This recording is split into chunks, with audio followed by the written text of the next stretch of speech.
Well, hey, you guys, welcome back to Style to Set. I am so excited that you're here for another episode where we are going to discuss these amazing creative people and all the hard work they do to create these compelling visual images that you see in everyday life. They make our visual lives better.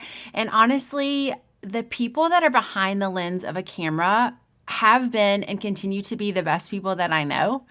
And so I am so honored to introduce you guys to get to know more about the amazing Nick Bumgardner. Nick, welcome to the podcast. Hey, Callie, thanks for having me. Oh my gosh. So you guys who may not know Nick and I have worked together for, I guess, several years now. Mm-hmm. And primarily my work with Nick has been on the food styling end. So I've been styling and Nick has been doing the photos, but Nick's creative work extends past just being behind the lens. Nick is an educator. He has taught courses for Nasi College of Art and Design. He is a co-founder of Reactor Media, which is a large-scale food and commercial photography business. He has, I think I read on your website, Nick, I just was blown away actually, because a lot of the people we've had on the pod have been friends of mine that I really highly respect and adore, and I haven't fully delved into their bios. So when I was reading Nick's, I was like, oh my word, there's so much here. I think Nick had said on your bio that you've shot over 200 recipes, but I'm sure it is so much more than that now. How many, would you think you've shot as far as food goes? Yeah, now it'd probably be probably thousands. I put that number up a long time ago. Holy cow. When I was reading it, I was like, oh my God. Because I think at the time it said 180 restaurants. I'm like, there's a gazillion more than that probably now. Oh yeah, way, way more. Oh my word. So one of my favorite things about Nick is that he does have that passion to educate people, kind of like I do. I want people to know about our world and I want people to get into our world and work in our world. And so Nick has done so many amazing creative things. I can't wait to talk about all the things with you, Nick, and also to highlight someone who a lot of the people I've talked to on the podcast so far have been in the styling world. And I'm excited to talk to a food photographer or commercial photographer that can give us more context to what it's like to be directly behind the lens. Yeah. Cool. Yeah, welcome. Okay, so Nick, one of the first things I wanted to talk to you about is your life as a photographer. So tell me about how you got started in photography and just why you love it. Yeah, so I got started in photography, I guess really when I was a kid, right? So I got my first camera when I was 8 or something. And it was kind of a hobby for a long time when I was growing up. Instead of going to prom, I bought a camera. So I knew there's probably something there. But I went to college for political science and history. I worked at a law firm when I was in college, thought I was going to be an attorney, decided against it. Then I worked in politics for a little bit. And I decided that my girlfriend at the time, now my wife, Katie, she was also working in politics. And we can't both do this. This is a bad idea. So I was like, what else do I like? And I was like, well, in college, I took 2 photography classes, and I really enjoyed it. They're both black and white photography classes. It's a lot of fun. And I was like, maybe I want to pursue this. So then I kind of reached out to some of my connections. I got connected in photojournalism at first. I shot a lot of stuff for the Tennessean. And then it just kind of grew from there. When I was out shooting for the Tennessean one day, I was shooting Dickens of a Christmas in Franklin, and I met Michael Gomez, who is one of my photography mentors for a long time. And Michael and I really kind of hit it off then. And he invited me back to his studio because we both had brand new cameras that day. I had a Canon 1D Mark III. He had the more impressive Canon 1DS Mark III. So I had the photojournalism camera. He had the big commercial camera. And I was pretty enamored with Michael when I met him. So I went up to his studio. He has having a big test day of cameras and lenses from medium format manufacturers. So Hasselblad and Mamiya. I had all these reps up there. And I took the time before I went up there to be what are these cameras? I did a ton of internet research, right? And as early days of the real internet, right? It's 2007 when the internet was really getting going on having knowledge on the internet, right? Well, for context on that, if there's anyone who's listening that's younger than us, it used to be with the internet, it was not easy to find information about anything. You had to do a deep dive almost into the dark web to figure out what things were. So when Nick's saying he was on the internet, he was really in the beginning on the internet, because now I feel like, Nick, you can speak to this. If you look up a camera, there's probably YouTube videos and every single thing, even food styling. Food styling used to be something where no one knew about it at all, and we had to get secret knowledge from each other. Yeah, now you can Google it, right? Yeah, totally. There wasn't much out there. There were no YouTube videos on this type of camera back then. So I did a ton of research before I went up to Michael's for that test day. And I was like, out of the whole room of photographers, I was the only one that had Googled this stuff and figured out what was cool about them and how to use them. So that's kind of fun and kind of impressed Michael. And then he kind of invited me back and he's like, hey, do you want to do like some photo assisting? And I was like, sure. And that kind of got me into the commercial world. Oh, Nick, that's so cool. I think there's so much to even that story. Okay, so you're like, I'm going to shoot for the Tennessean. So you put yourself out there and you took a risk and going like, I've had these a couple classes. I'm going to take a risk. I'm going to do it. And then I think I've actually talked to a couple people about this recently. Like, how do you know you're good at something creatively? Like, how do you know it's going well? And I feel like you saw, how did you know at the Tennessean things were going well? What happened there? Yeah, so it is really interesting. So the first meeting I met with Tom Stanford. He is the photo editor of the Tennessean at the time. And the meeting just went okay. Like Tom kind of gave me some feedback and he was like, you know, these are good photos, but it looks like student work. And he's like, I really need you to go out and photograph like a football game. You need to get a soccer game. You need to go out and get like a few different types of work in your book. And what I decided to do is like the next week, I took that next week to go out and get all these photos that Tom wanted to see. And I sent him an email and I was like, hey, Tom, you know, I took your feedback to heart. I went out and created some extra work for you to look at. And Tom was like, oh, this is awesome. Like I showed that initiative and Tom came back and he's like, yeah, let's start this thing. And I've been working with Tom off and on for the last, I guess, 17 years now, right? Extended past just the Tennessean. He left the Tennessean, I stopped freelancing for him. Right. And then he's the director of the photo program at NOSI now. So, cool. I've been able to work with him for, 17, 18 years now. So That's so cool, Nick, that I think there's too, like you're talking about the initiative you took, even with Michael Gomez, like you took the initiative to research the things, to be prepared for the meeting and to go for it. So I think there's something that we can all learn creatively from that is that, we're not always going to know exactly what to do and we're not always going to be super knowledgeable in every single situation, but we can take initiative and do our best to prepare. And it seems like that served you so well throughout your whole career. Oh, yeah. And like even at like Saks Fifth Avenue. So I worked at Saks Fifth Avenue for 3 years as a product photographer. And like my first interview at Saks with Rich, he was like, yeah, this is some really great work, but there's some things that are a little bit off about it.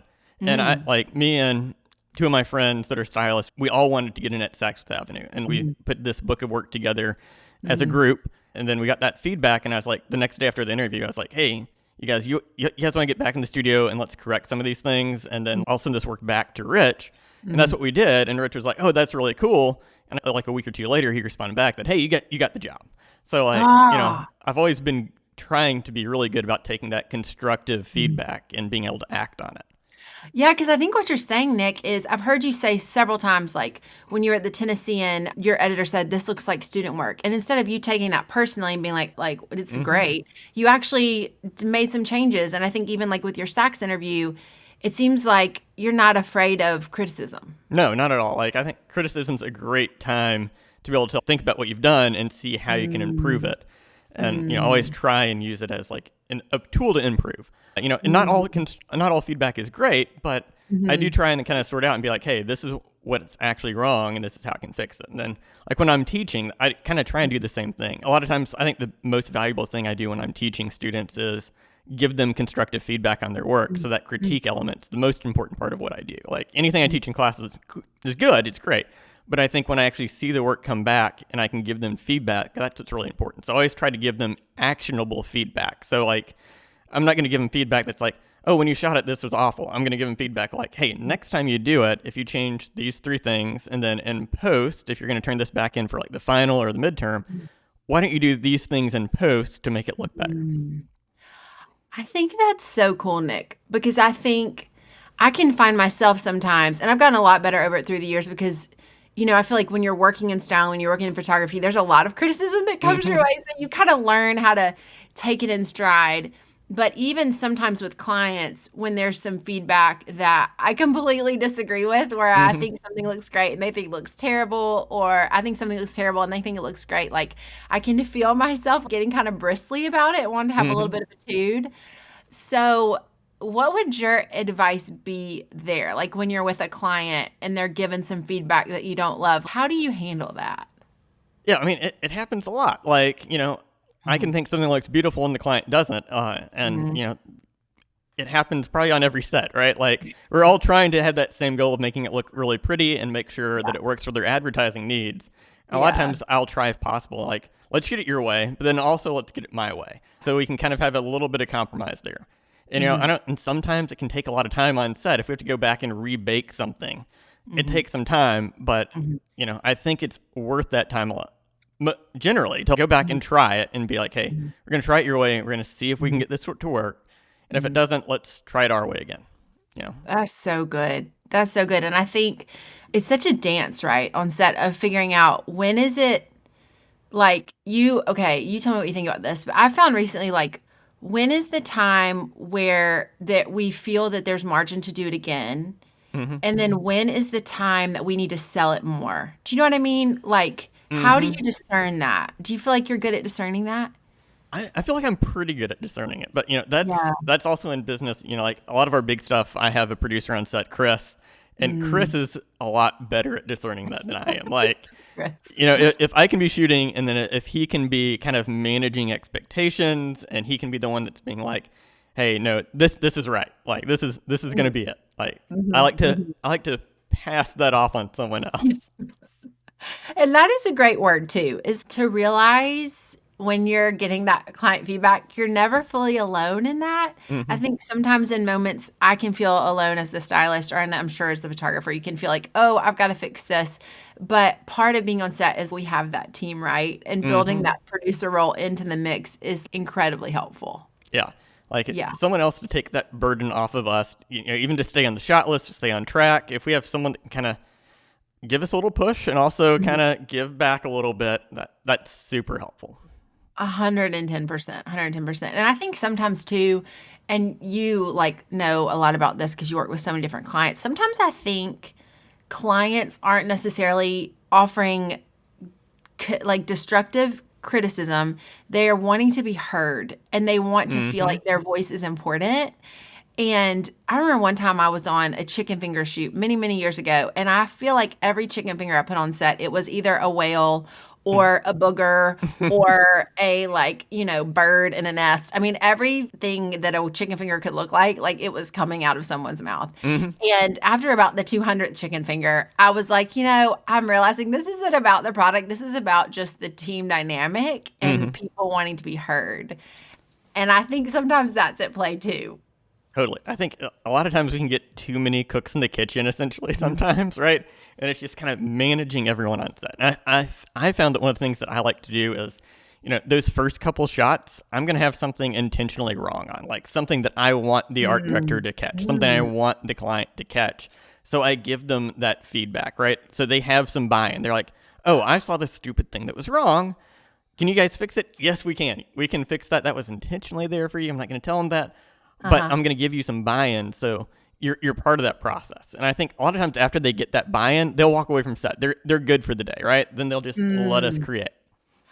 God, Nick, that is brilliant. And I'm realizing, looking back on shoots with you now, I'm like, yeah, Nick has done that, and that's so smart. Yeah. Oh, they're so good at what you do. And I think another thing too that strikes me, Nick, about client interaction and being on set with you is your ingenuity. I've watched you several times, and I'd love for you to talk about this too in your work. Like Nick and I were on a cookbook for a country music singer, and we were essentially shooting in the darkest wooden home I could ever. I mean, it was pretty much wood on wood on wood. It was like being in a 1970s yacht club.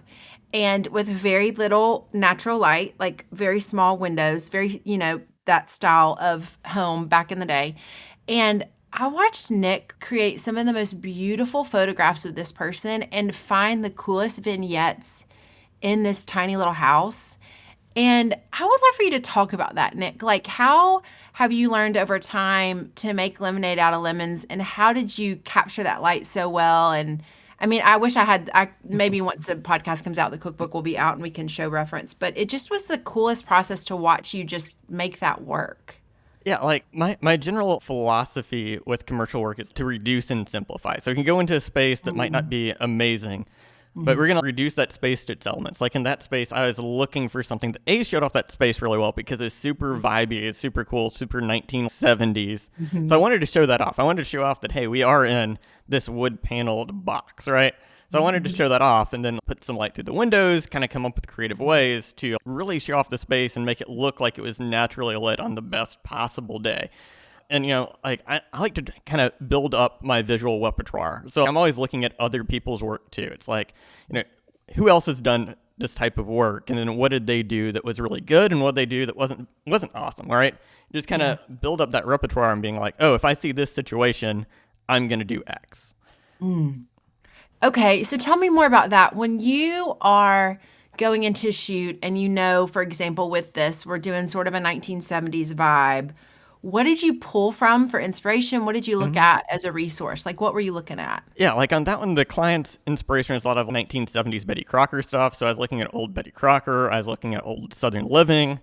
I talked to one of my friends who's a photographer back in that era that was doing food, and it kind of tried to get that vibe from him and kind of seeing what they thought was cool, what worked really well. And then I also had to take that and be like, well, we're not in the 1970s anymore. What they're shooting in the 1970s, it looks very dated, right? We had to modernize that approach. Like we wanted to have the elements of the 1970s, but we also wanted it to resonate with a modern audience, right? Like the colors, the things that they use, the props, the lighting, it looks very dated if we were to just shoot it exactly like they did in the 70s. So we had to take that as inspiration, and then we had to build upon it. We had to take our personality of this country star that we were working with and incorporate that, and then incorporate my style and the art director style and kind of blend it into one cohesive thing and kind of work together through that. So, I looked at a lot of old photos and I also had to be like, hey, this is how I like to work. And it's a little bit different, but it's representative of that retro look. Right. And you pulled it off beautifully. And I think something else I heard you say in there that's such a nugget of wisdom to me is I called another photographer that shot during that era. I think sometimes in our creative world, we can be hesitant to reach out to people that are in our same line of work because there can be a fear of being seen as less than or not knowledgeable enough, or maybe they're also looking to work for similar accounts that we do. But that's something I found in styling work. If I can humble myself to go, hey, I'm shooting something with a client that I know this person's worked with before, or I know that this other stylist is really good at this, to reach out and ask for advice. It has paid dividends in feeling prepared and being on set and ready for the client. I mean, do you regularly reach out to other photographers? Is that kind of part of your preparation process? It depends on the shoot. Like, Okay. I don't reach out to a ton of other photographers often. Yeah. I do reach out to my assistants a lot of times in advance. So like my main assistant, Daniel, I'm always telling him like, hey, on this next shoot, here's kind of what I'm looking for. Here's the mood board from the client. Let's come together on this and figure out how this is going to work and how it's going to flow. That particular cookbook was kind of a special thing. And like my friend Scott Fine, he's been a photographer for ages, really good at this stuff. And I was like, oh, it's got to be the perfect person to kind of talk to about this because he really lived it. He lived working with the large format cameras on those sets back in the day and dealing with film and everything that was involved back then. So he's a good person to bounce some ideas around and be like, hey, how did you guys do this back in the day? And then I'm like, how am I gonna make something that looks cool but also kind of reminiscent of that? Yeah, I love that. And I think it's just another example of like teamwork makes the dream work. This thing that we do, yes, we have our individual role, but so much of it is about every single person. Like you mentioned the art director, you mentioned Daniel, you mentioned Scott, all these different people's perspectives coming together to make this cohesive work. I think that's so beautiful. So Nick, tell me more about, going back to your days at Saks, going back to, you're starting out shooting all those recipes, and how did you know that food was something that you were drawn to and that you actually really liked to shoot? Yeah, so like I started shooting food when I was at Saks. It's just kind of like a fun kind of side thing, right? I was shooting at Saks full time, and then when I wasn't shooting at Saks, like if I had a vacation day or something, me and one of the makeup artists and one of the stylists, we had a bunch of headshots we'd do for this client. But then I was also kind of creatively bored, and at the time, in our household, I was doing the majority of the cooking because I'd get home from work before my wife would. So Katie would go and pick up our daughter.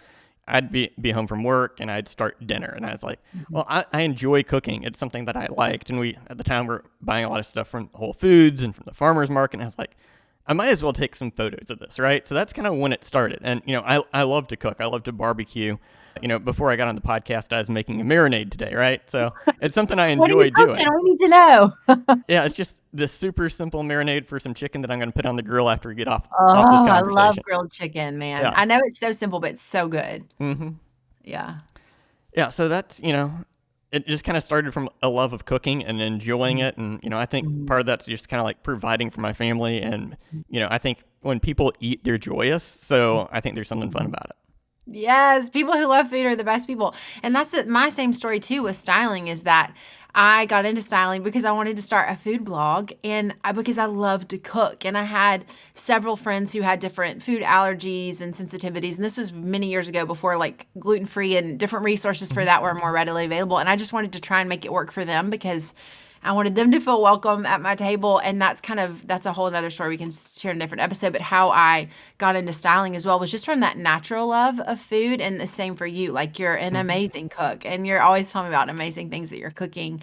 And just a side note, Nick, when I was researching and getting ready for today, my 2.5-year-old Nico came upstairs and he was looking at your website and he goes, "Ooh, yummy, mommy, yummy." Like, awesome. Yeah. And it was your shot on your site that I love. It's like raw beef in a bowl with carrots and different ingredients all around it. And I was like, if Nick can make raw beef look amazing to my 2.5-year-old who can be a very picky eater, he's doing a good job. He's doing good work. That's our whole job with what we do, right? Is to make people hungry, right? That is our goal. Make people hungry, make them want to go out and spend some money on some food. That's right. That's right. What's your favorite food project you've shot? Do you have a favorite? I think it's that last cookbook we did for the country artist, is that 70s vibe. So that one is a super fun concept, and I really loved it. And then like kind of behind that was probably the Reba project that we did a couple years ago. That was a really fun one too. Both are beautiful. Yeah, I can't wait for the cookbook. I know it feels like we're talking like veiled references, but for that project to come out, because I thought it was so cool. And it was a beast of a project because there were so many dishes that we were shooting in a day. I mean, I think I went to bed at like 7 p.m. As soon as we wrapped, I would go home and put my kids to bed and fall into the bed for, 10 hours or whatever. But there was some really cool old recipes we got to make that had a total vibe. Yeah, it was such a fun shoot. So I really can't wait for that one to come out. I know, me too. We'll keep everybody posted on when that one comes out. Okay, so Nick, so you also are the co-founder of Reactor Media, which is amazing. Tell me more about that, and tell me about why, as a photographer, you wanted to start, I guess, a little bit of a second business. Yeah, so me and Chris D'Amico have been friends for ages. I think we met like 2008, 2009. And we tried to kind of form a business a few years ago, like right before I started Saks. We talked about creating a business, and we'd been kind of bidding against each other a lot. And then kind of the same thing happened after I left Saks. We kind of started bidding against each other, and he's one of my good friends. And I was like, well, we should make something cool happen together. And that's what we decided to do. And I think if we can offer like a larger scale production, I think there's a lot of value in that. We have a lot of experience. We have a fuller team. We have a lot more capability when there's a producer on set. And it just makes a lot of sense to, instead of just having a photographer and a stylist and no one really taking control of everything. We have that producer role, and he can step in and he can make sure everyone's scheduled on time, that everything's running really smoothly, that we're on track on the shot list. He just smooths out the entire process for everyone. And I think I'm pretty personable. Chris is way more personable than I am. Like he's Italian. He has that cool Italian personality thing going on. Cool. And he makes my life so much easier on set. I feel like, Nick, what I keep hearing you say is your desire, your effort, and your intention to work with other people makes your businesses better. Oh, yeah, totally. Like, I can't do this thing by myself. I have to have other people around. I am not good at everything. I'm good at one little thing in my little lane, right? But everything else, I'm going to let someone else handle who is better at it than I am, right? I cannot do food styling and photography and lighting and everything myself. Like if I did it, it wouldn't go well. But if I can, assign everyone a little piece of the pie, and then we work together as a team, we have a lot better outcome. I agree with that because I have found that my shoots where, like, for example, I have a friend who's a food photographer, and I feel like she's regularly saying to me, well, I had to do the food photography and the styling. Mm-hmm. And my pushback to her is that's a totally separate job.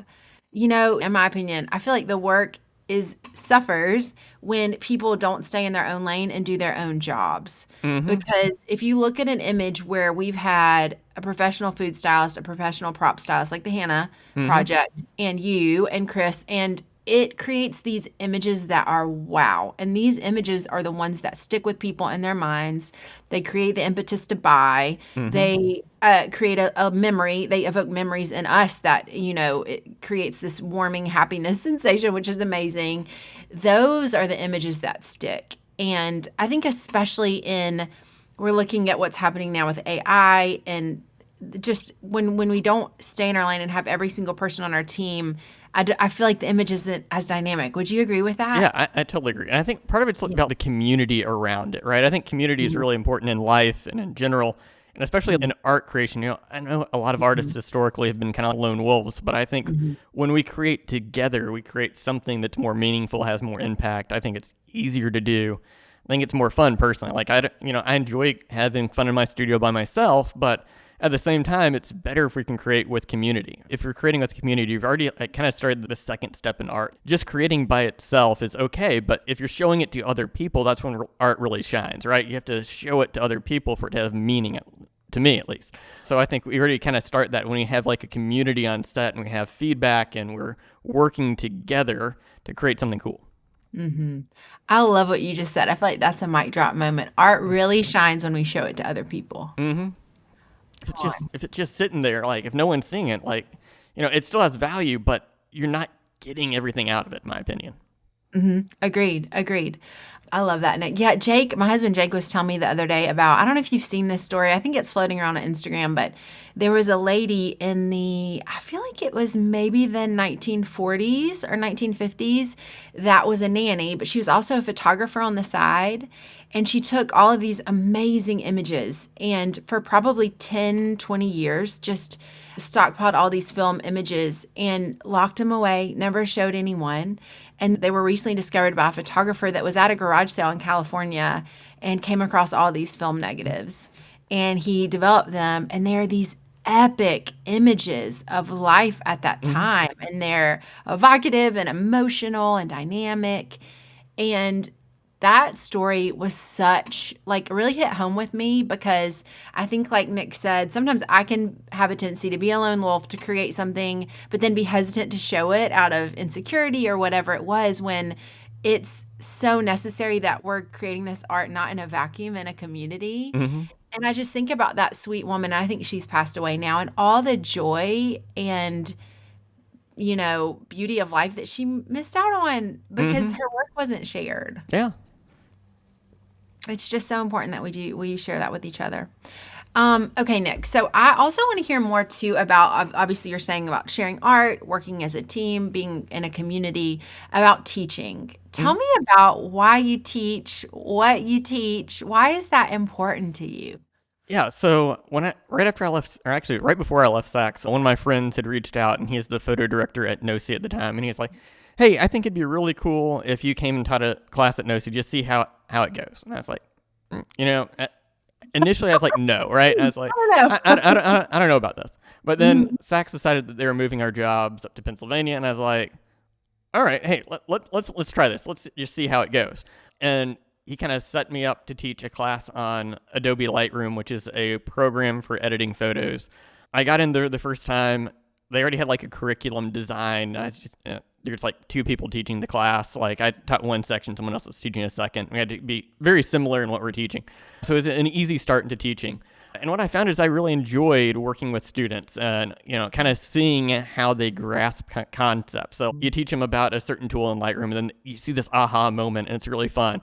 And I think it kind of helps keep me fresh of like seeing how students work and seeing how they think about things. I always think that I learn just as much as the students do every time I teach something, because like I'll have a revelation, like I'll be teaching and I'll be like, oh, I've never thought about it that way.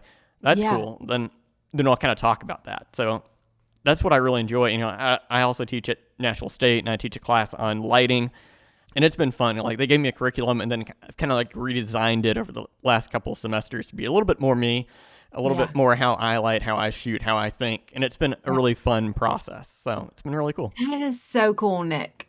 What is your favorite? Do you have like a standout favorite moment in teaching that has really stuck with you?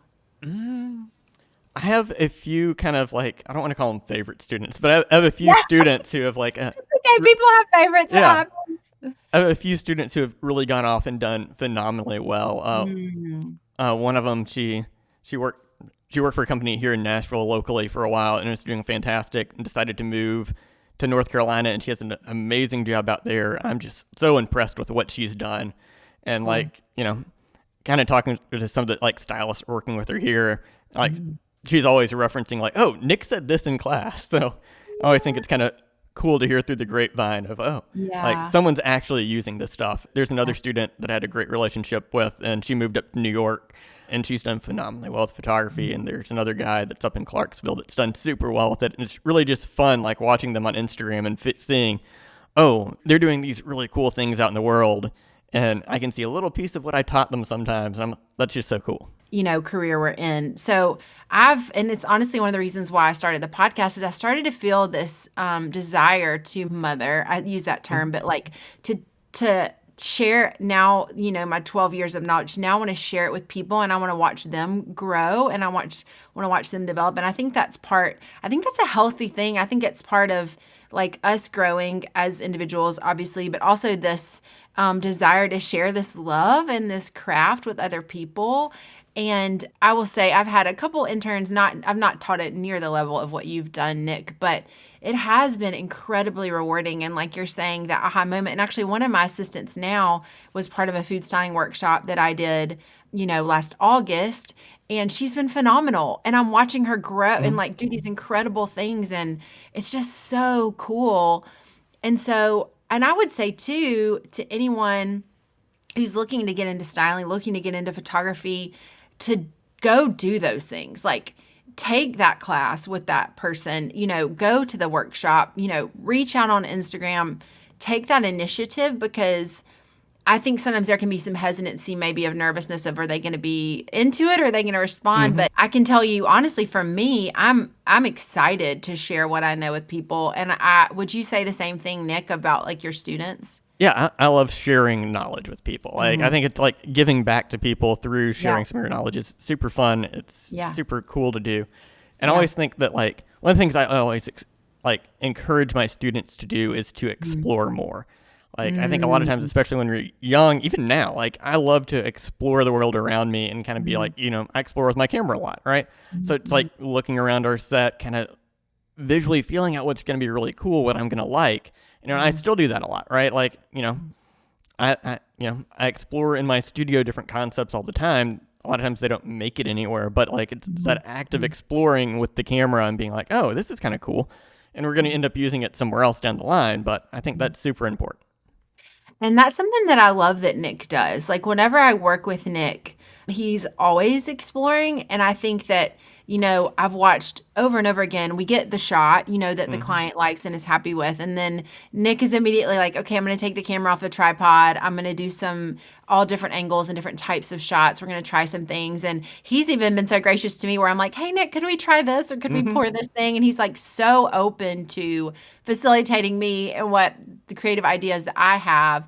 And that's one of my favorite things about working with you, Nick. I think you're so good at that. And I think it makes set so much more fun when that's your attitude, is not necessarily, okay, the shot list. It's like, let's just explore this. Like, we're starting here, but we have the freedom to go maybe somewhere else. And we've gotten I've seen some awesome things happen when you have that attitude. Yeah, I think it's so fun to do it that way. Like, we have our kind of like our rigid shot list, and we're going to make sure we get that. But if we have any time, let's explore it. Like, let's go off the sticks. Let's change up the lighting. Let's have a little bit of fun with it and just see what happens. I think we kind of build this like sandbox of lighting, right? I know I have this arc that's going to look good. So we don't have to just pick this one angle. We can move around. We can explore. Maybe we change something and move it back for the next shot. But I think that kind of active exploration and a little bit of like serendipity comes. That's where you get some really cool shots, right? Because I don't know, one of the things you asked me about in your questions, Elist, was like, what is beauty? And like, I think on set, we have this kind of really strict definition of beauty. Like, I know that if I light this way and we get the texture to look this way and the shadow and the light to look this way, and we have this composition, we know that it's going to reasonably look really good every time. But I think that act of exploring a little bit and a little bit of serendipity comes along and it's like, oh, well, this isn't exactly what we're thinking, but this works really well. And this might be the shot, right? Like, I think if we're so rigid about it, we let go of some opportunities. So we have to be a little bit more free thinking. And I call it kind of embracing an amateur mindset to a little bit, to an extent, right? So like amateurs oftentimes explore. They're not so set on the outcome. And as a commercial photographer, I have this set outcome that I know I can create. I know it's going to look good if we recreate these steps every time. But after we get that, after we've recreated that, why don't we try something new? Like, let's explore and see what happens. And I think that's important. I love that. And you're capping us off beautifully, because I was going to tell you, Nick, like, in closing, chatting with you, which I wish we weren't closing. I feel like Nick and I could keep talking and talking. I have this problem with every person that comes on the podcast. I'm like, we could either talk for 5 hours or we could talk for 45 minutes. Yeah. But the good thing is that I've realized is hopefully Nick will grace us with his presence again and we can talk about more things. When you're talking about beauty, I feel like what you're saying to you, and you tell me what you think about this, is that beauty is exploration. Yeah, that's a good way to put it. When you sent that question over, I went back to like philosophy class in college, and I was like, what did Plato say about beauty? Right? Like that's like my first response. Like, what is the form of beauty? And I just kind of keep coming back to we have preset things that we know are beautiful, right? Like we have this form of beauty in our mind, and I think that's cool. But I also think we can find beauty in anything if we take the time to look at it and explore it, and we're open to it. Like, beauty isn't just a visual thing, it's a mental thing as well. And I think it's a really cool concept. And, it can be rigid in its definition, but we can also explore and we can think, we can think a little bit deeper of what is beauty and why is it beautiful, right? It could be... we could be looking at something kind of mundane like the grill on this microphone, and we can find some beauty in it if we explore it and look at it the right way. So I think it's kind of interesting. I think that's a beautiful outlook on life, and I think it's a beautiful solution to if we're starting to feel in our creative work mundane or routine or just crossing things off a shot list, that thought to come back to, which is explore more. Like, let's look at this differently and see the beauty in something that may be overlooked. Yeah, totally. Like, I 100% agree with that. Oh, that's really great. That's such a nugget that I'm going to think about. That's so good. Nick, this was such a wonderful conversation. Thank you for being with us. Yeah, welcome. This is a lot of fun. I'm glad I could join you. Oh my gosh, it's always a privilege and a pleasure to work with you and also to chat with you and pick your brain a bit. I know we'll have you on again. But in closing, Nick, is there anything else that I think this is what I want to ask you. I was going to let you take the floor, but now I really want to, this is my question that's burning in my heart, is if there's a photographer who's young and wants to jump in, what would your best piece of advice be for them? Yeah, I think I come back to like the Nike thing all the time. Just do it, right? Like decide what you want to do and go do it. And you have to act on it, right? Like the acting is the important part. Like a lot, I've worked with a lot of students and I hear a lot of them talk this really big game, right? But talking the talk is one thing, but you actually have to go do it. So spend the time, spend your energy in the act of creating and just go do it and have some fun with it. Like, I don't think it's any more complicated than that of just do it. Like, go out there and create something. Come on, go out there and create something, everyone. Yes, absolutely. Don't let that fear, don't let that intimidation be the best of you. Go out and just do it. I think that's the most important thing. I totally agree, Nick. Okay, friend, thank you so much for this time. Thank you for being here. I will include all the resources of if you're interested in hiring Nick, you want to get to know more about Nick, I will have his social media, website, all the contact info in the show notes. And yeah, Nick, thank you again for your time. We love you. We treasure it. And I hope you have a great rest of your day, friend. Awesome. You too. Thanks for having me. Appreciate it. Thanks for blessing us. Bye. Bye.